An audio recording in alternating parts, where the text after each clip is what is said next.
आप अपना स्थान लीजिए। धन्यवाद आदरणीय सभापति जी, आपने मुझे जन विश्वास अमेंडमेंट ऑफ प्रोविजंस बिल 2022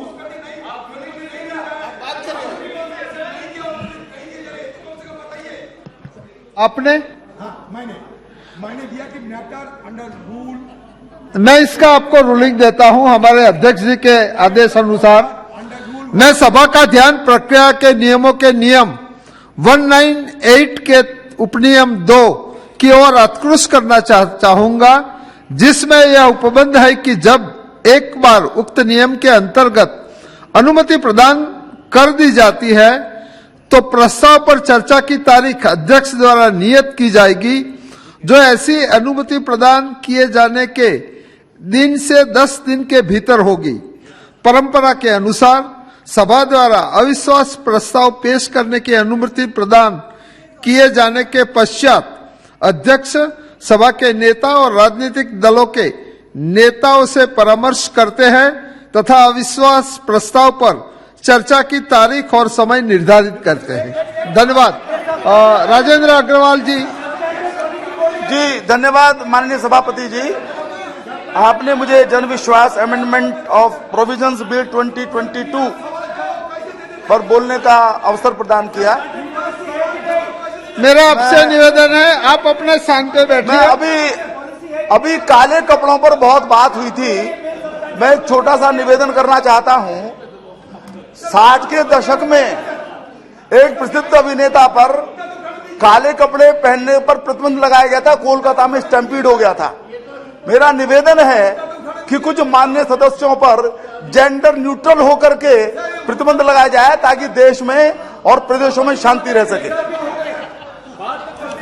जी धन्यवाद। आप अपनी बात रखिए। धन्यवाद आदरणीय सभापति।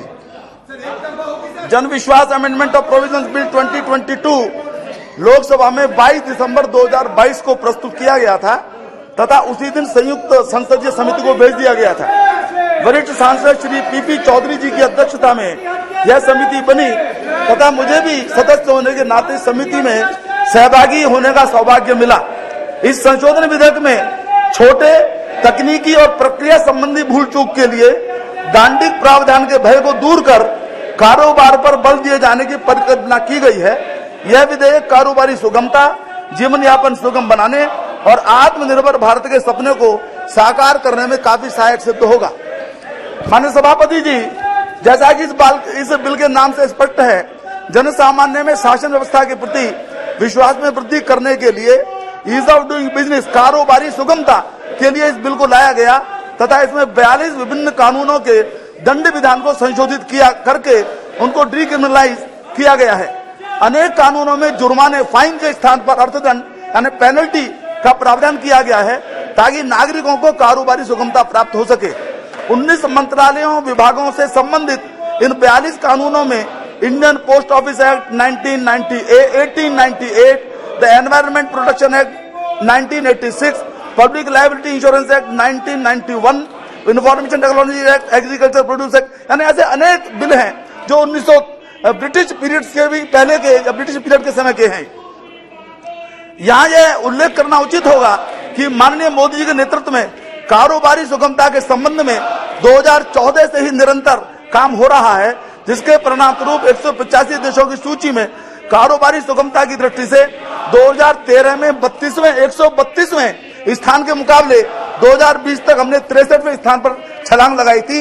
इसी क्रम को बढ़ाने के लिए माननीय मोदी जी के नेतृत्व में इस जन विश्वास बिल को लाया गया है। माननीय सभापति जी, संयुक्त संसदीय समिति ने श्री पीपी चौधरी जी के नेतृत्व में जन विश्वास बिल में उल्लिखित सभी 42 कानूनों पर एक एक करके सभी प्रावधानों पर विस्तार से चर्चा की। संबंधित मंत्रालय विभागों को इस चर्चा में सम्मिलित किया गया तथा 17 मार्च 2023 को संसद में अपनी रिपोर्ट भी उन्होंने प्रस्तुत की।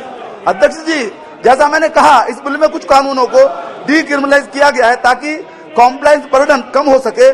जैसे agriculture produce grading and marketing act 1937 में कृषि उपज की ग्रेडिंग में गलती किए जाने पर 3 वर्ष के कारावास का प्रावधान था, जिसे हटाकर 8 लाख के अर्थदंड का प्रावधान किया गया है।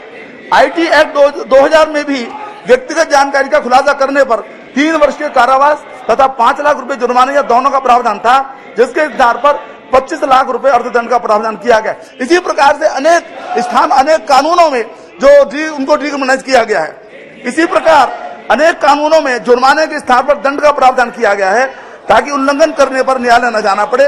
इससे दंड का कंप्लायंस भी शीघ्र होगा तथा न्यायालयों पर कार्य का भार भी कम हो सकेगा। जैसे पेटेंट्स एक्ट 1970 में ऐसे ही 1 लाख तक के जुर्माने के स्थान पर 5 लाख के अर्थदंड की व्यवस्था की गई है। कुल मिलाकर संयुक्त समिति की सिफारिश के बाद 19 मंत्रालयों विभागों से संबंधित 42 केंद्रीय अधिनियमों के 183 प्रावधानों के गैर अपराधीकरण का प्रस्ताव किया गया है। यह सुनिश्चित किया गया है कि सजा की मात्रा और प्रकृति अपराध की गंभीरता के अनुरूप हो। इन 183 प्रावधानों में 60 प्रावधानों में कारावास और जुर्माने दोनों हटाए जाने का प्रस्ताव है। 47 प्रावधानों में कारावास और जुर्माने को हटाए जाने का प्रस्ताव है।